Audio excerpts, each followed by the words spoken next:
Man, I'm tripping.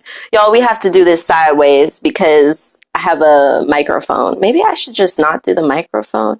I don't know. If I don't do the microphone, you guys are going to just hear my kids. I'm going to keep the microphone. You can go sideways with me.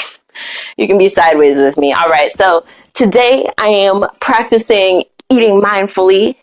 I'm practicing not, what is it? When you eat mindfully, you enjoy what you're doing. You don't beat yourself up. You are totally cool with it. And so today I have made myself a margarita. I'm feeling good. I'm feeling really good. Peace and blessings. I'm glad you guys could join me. I'm like struggling with my internet over here. Not sure if I'm live or not. So anyways, today I wanted to continue our conversation about last time I was live like a week ago and it didn't share. We talked about sacred beauty and how you don't have to dress like particular sacred women in order to convey a sacred beauty message. I'm like over here clanking with my margarita. You guys, I'm on one tonight. I don't know. I figured we would just continue in that energy because everybody was feeling me. You know what I mean? I think a lot of us are trying to find ourselves on this journey. But then we realize, some of the people at the top, like, that's not us necessarily. But I don't think Queen ever meant for us to copy her. So okay. Now I'm about to treat Sacred Woman as though it's the Bible or something. But it's because I've been through the book so many times. I know the words so many times. This is like my 5th time going through the book cover to cover. I don't know anybody else who really does that except for Queen when she's actually doing her class. And even she doesn't, go cover to cover like that. So today's talk, I've named it so I will not forget what we're talking about. Since I made this margarita. Let me just write down what it is that I'm talking about today. The first part of my talk, I'm calling it Queen's Journey is Not Your Journey. Queen's Journey is not your journey. :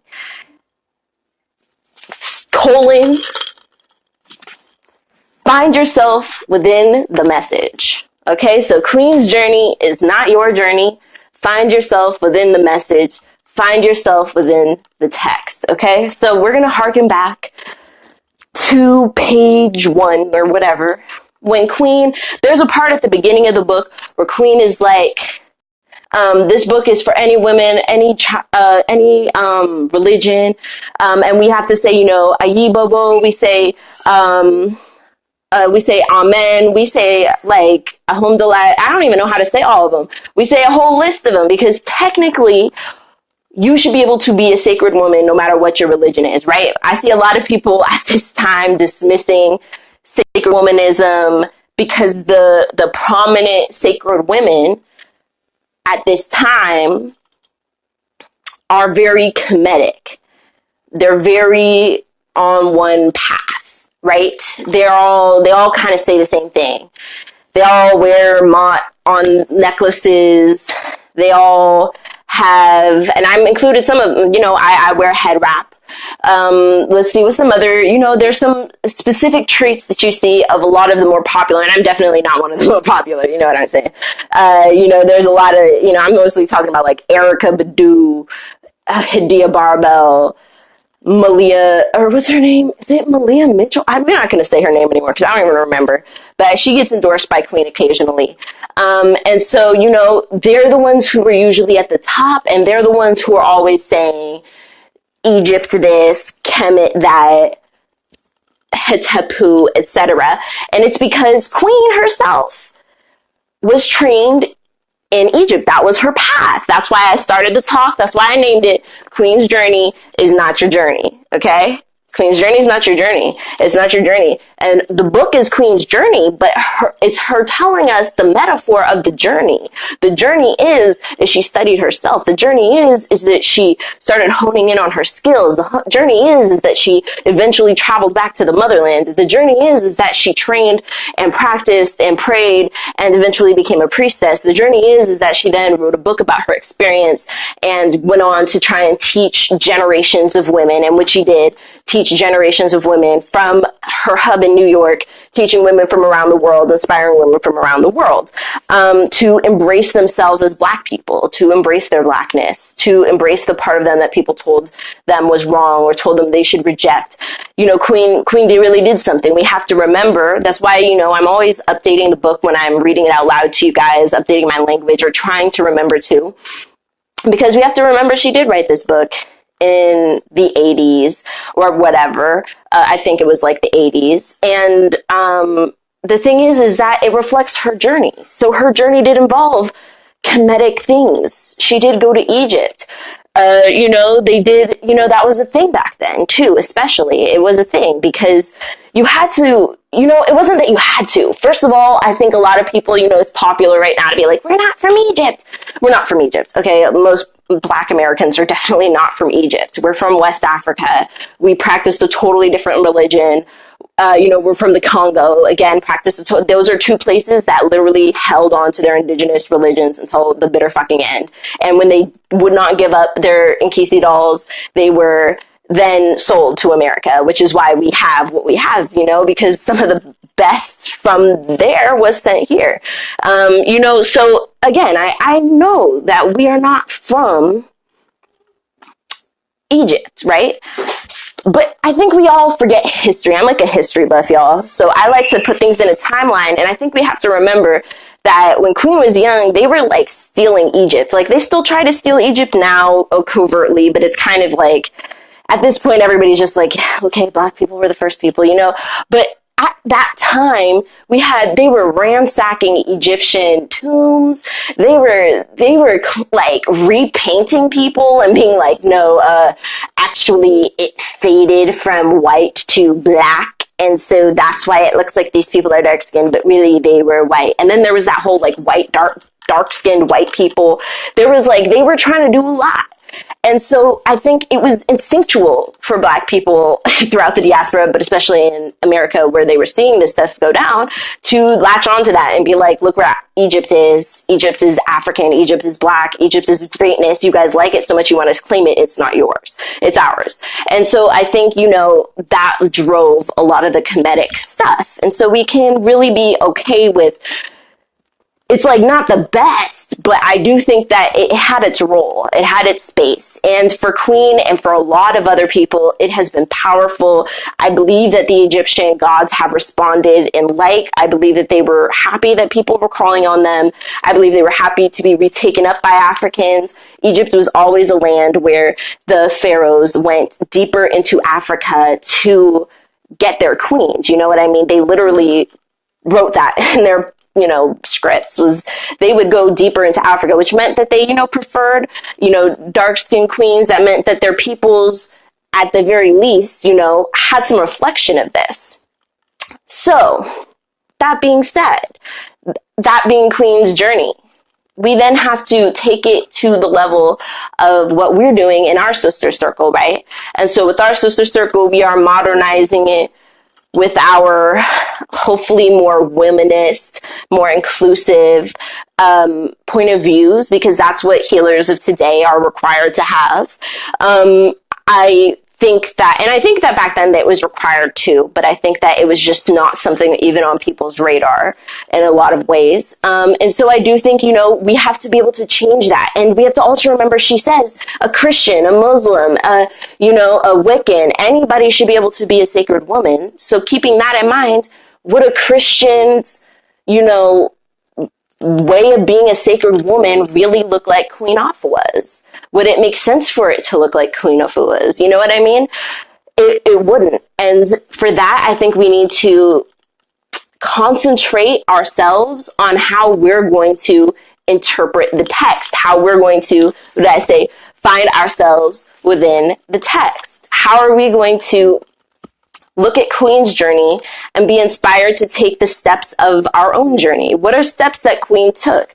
You know, she talks about praying. She talks about cleansing, you know, both through eating and through, you know, spiritual work, through baths, that type of thing. She talks about going and seeking elders actively. She talks about, you know, forming relationships, not just with people who are well seasoned, but also with people who are trying to do the journey. She talks about, you know, so many different steps that she takes. So then it's like when we're going through the gateways, when we're trying to learn these things, then we can try and look at it through the lens of our own needs, right? So then we can look at it and ask ourselves, what is sacred space, right? Tomorrow we're going to be starting sacred space, or not tomorrow, Monday, we're starting sacred space. And we can think to ourselves, like, is sacred space only a minimalist apartment with, you know, all white walls and 3 plants? Like, is that my version of sacred space? Or is my sacred space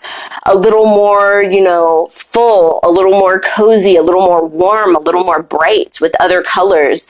Is my, you know, and like we said last time, is my sacred beauty, dressing in swaths of purple and, you know, wrapping my head a certain way?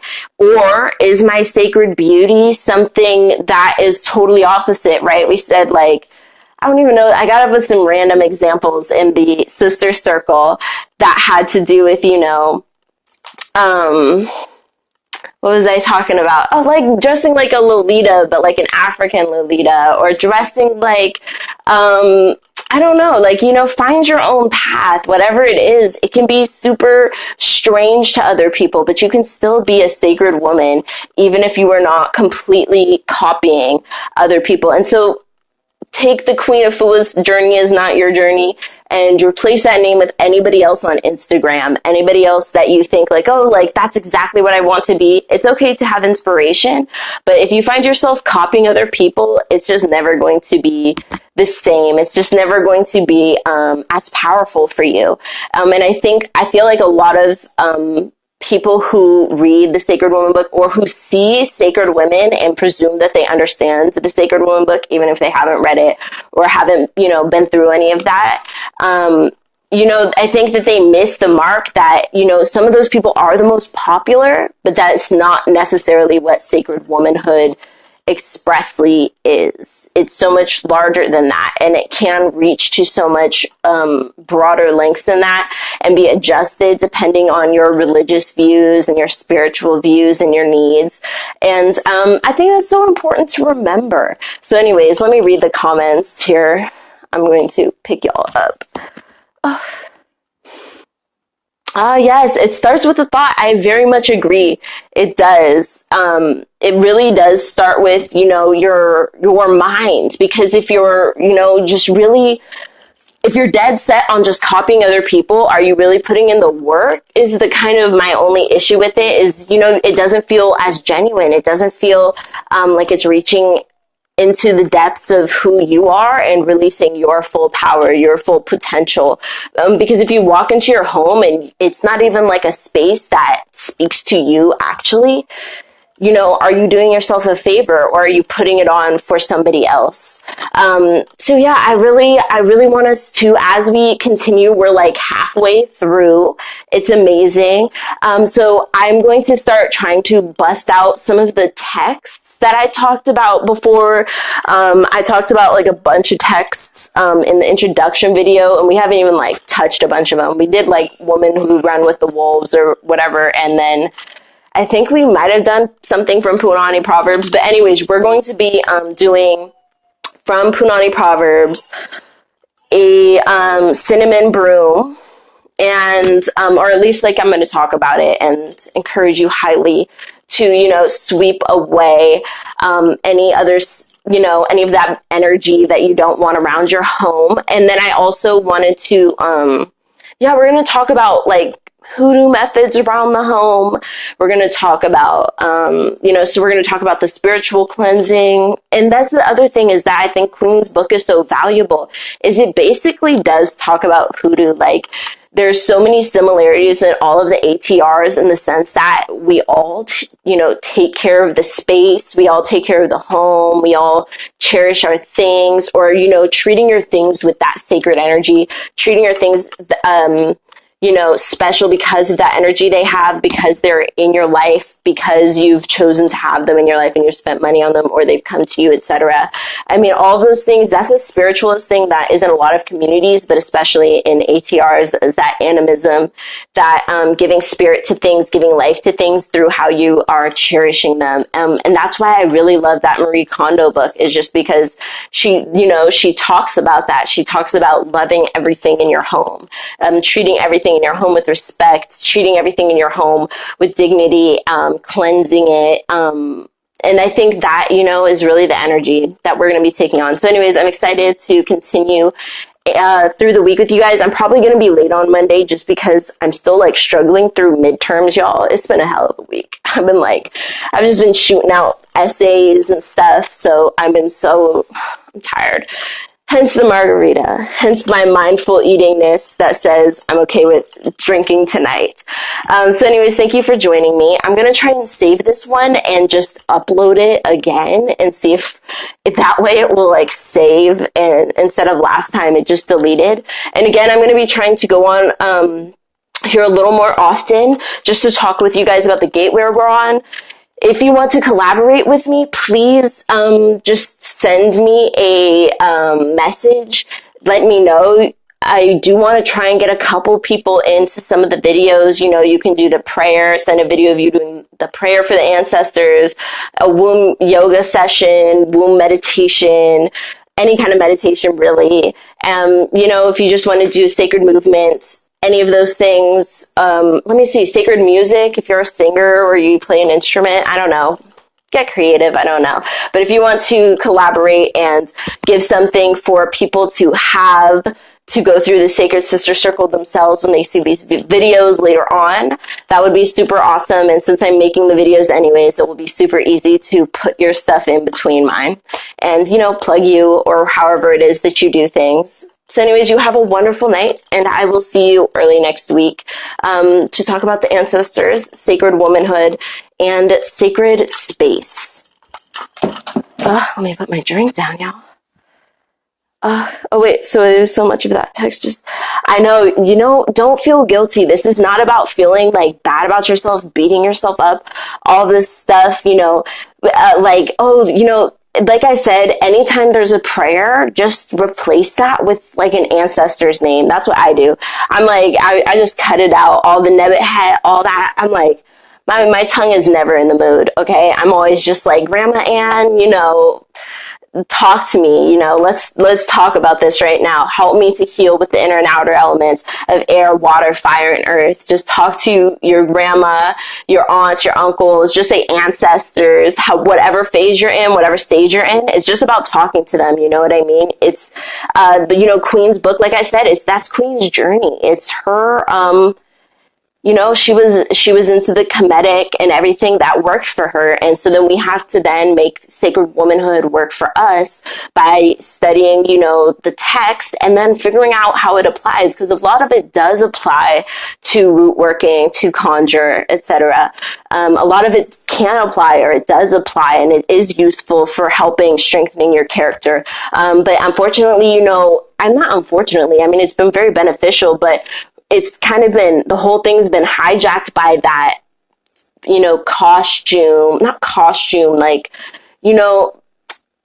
image of Kemeticism. And so it's because that's what everybody sees, because everybody always sees Erykah Badu, because Queen herself, looks this way, because, certain people dress this way or act this way or talk certain ways. Then it's because they're the most popular, people think that's the only way to be a sacred woman. That's what the text is about. Because they're the representatives. Obviously, they've got 1 million followers plus, or 100,000 followers. So they become the representatives. But at the same time, we have to remember that the book itself does not say those things. If we read it, the book itself is reminding us continually throughout the way that we should be adjusting accordingly, according to our religion, according to our personal needs, according to our personal journey, and finding what actually does give us power, what actually does speak to us, you know? So I think that, you know, really realizing the difference, and that's why I wanted to do this group for root workers, for people, you know, Black Americans who are, I don't know, it's like we're not ashamed of Black culture in a lot of ways, you know what I mean? Like, I don't know how else to say it. It's not about being like ashamed necessarily, because it's like Erykah Badu, you know, she's still in with like hip hop and a lot of stuff. But at the same time, she does, you know, kind of clout herself as like, I'm different. I like wear this type of stuff. I wear the big bowler hat or whatever. I wear, you know, swaths of fabric. And so, you know, she kind of gets that reputation. And then everybody looks at Sacred Womanhood and they're like, that's what it is you know, Erykah Badu Metaphysical, her version. And that's just her version. You know what I mean? There's so many versions. There's so many unique sacred women. And I think that there would be so many more if that was addressed. You know, if we just said, hey, you know, that's not the only way to be a sacred woman. And then perhaps if sacred women were, you know, I don't know, promoting those other methods. Cause I typically see people, you know, read the book and then they're kind of Kemetic after that and they don't like do anything else. So, you know, I think, we just need more sacred women who are doing their own thing and showing this lifestyle in their own way, such as conjure women, or, you know, any other type. I don't know. I think you could do most types on this, guys, because I do think most of what we do, even when it's like animal sacrifice or you're still eating or indulging in other things, which she says is okay. Multiple times in the book, she says it's okay if you still eat meat.